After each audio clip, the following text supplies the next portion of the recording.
When I look back at Indonesia's journey over the past decade, Gimana bangun ekonomi buat 280 juta orang? for 280 million people, Kuala Lumpur, Negara tetangga yang suka merasa lebih rapi. Banyak bule masih bayangin Indonesia itu cuma pantai dan sawah. Guys, Pak Jokowi baru ini kunjungi Singapura. Aku sebenarnya di channel ini nggak masuk ke politik. Ya. Aku lebih tertarik gimana Indonesia terlihat di mata dunia.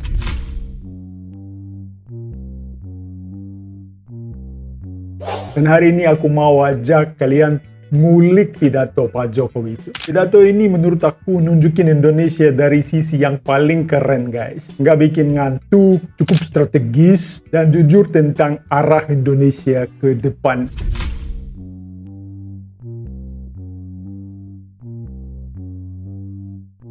Oke guys, yuk nonton, dan seperti biasa aku bakal kasih komentar.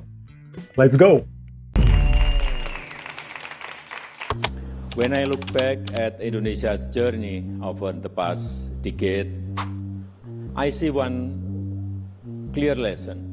Guys, yang paling menarik di sini itu beliau nyusun gagasannya langsung dari kepala, dan bahasa Inggris itu bukan bahasa ibu beliau. Menurut aku itu keren banget kalau bisa menyampaikan pidato cara begitu. Wow. I see one clear lesson. Change is never easy, but change is necessary. Dan ya, beliau refleksi 10 tahun perjalanan Indonesia. Intinya perubahan itu cukup berat, tapi juga perubahan itu wajib ya kalau mau maju. When I first became president, I had a simple question. How can we build a strong economy for 280 million people? We knew there were no shortcuts. Oke guys, gimana bangun ekonomi buat 280 juta orang ya? Pertanyaannya bagus. That is why we focus on the basics, building roads, seaport, airport, power plant, and digital networks. Because without strong infrastructure, an economy cannot grow. Dan jawabannya Pak Jokowi itu harus fokus ke hal dasar dulu. Karena Barat sering mikir Indonesia itu terlalu besar untuk efisien. Padahal justru skala besar itu juga potensi besar, ya. And Indonesia has also made a great progress in digital infrastructure, building data centers, launching new satellites, expanding digital network, and improving connectivity across the nation. We introduced regulations that encourage local businesses and startups to grow. And today, we have strong reason why building infrastructure and introducing regulation are very important before moving into the intelligent economy. First, it is because infrastructure provides the foundation for connectivity, data flow, and technological integration. It is the best backbone that makes the intelligent economy run. Ya guys, banyak bule masih bayangin Indonesia itu cuma pantai dan sawah. Padahal infrastruktur digital di Indonesia sebenarnya itu lebih maju daripada beberapa negara tetangga. Negara tetangga yang suka merasa lebih rapi. This ecosystem can grow stronger and faster, allowing innovation, technology, and entrepreneurship to thrive together. This is how new opportunities were born. Indonesian startups like Gojek, Tokopedia, HelloDoc, Traveloka grow because the ecosystem support them to grow. Kris Indonesia makes digital payment easy and universal. Today, a street vendor in small village uses the same system as a big company does in Jakarta. And these days, Indonesia is also learning how to make better use data, technology, and resources through downstream initiative and the EV battery sector. This is a step in the direction of an intelligent economy. Oke guys, pendapat aku sebagai bule ya, dan aku harus jujur di sini. Cara kalian bikin hidup digital itu kadang terasa terlalu enak. Karena di negara barat banyak yang masih ribut soal bayar pakai kartu guys. Dan di desa kecil di Indonesia, dan Pak Jokowi juga ngomong tentang itu. Bahkan tukang bakso aja sudah pakai QRIS ya.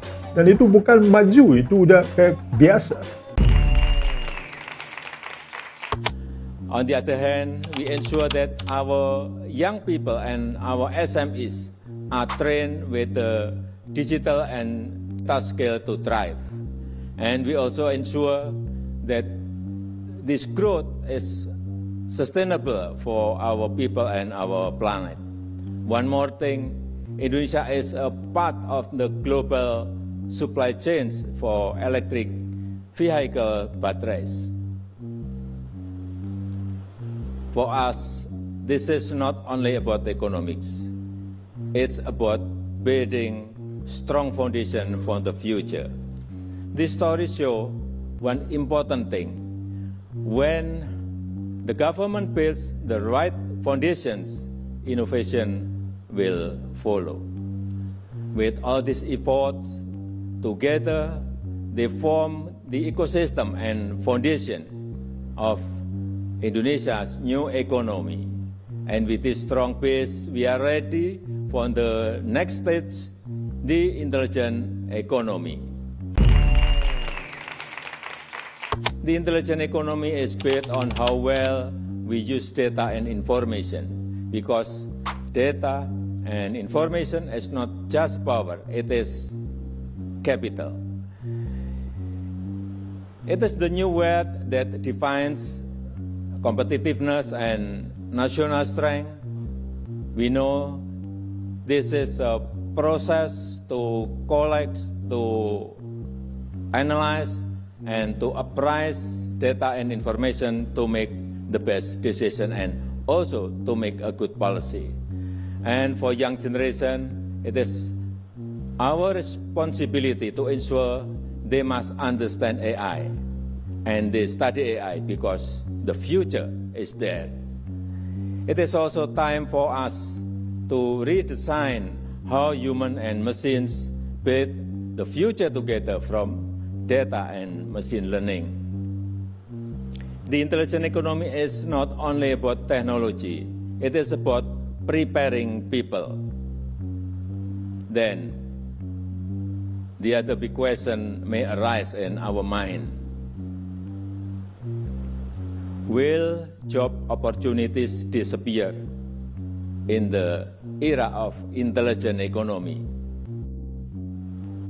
No. The answer is no. I really disagree that job opportunities will disappear. In fact, I believe that there will be more jobs and more opportunities to come if we make sure our people are ready for them. We must ensure that they know and they study AI, coding, algorithm, and also about machine learning. This is something fundamental. We must introduce, we must prepare, we must train them to get good digital literacy and skills.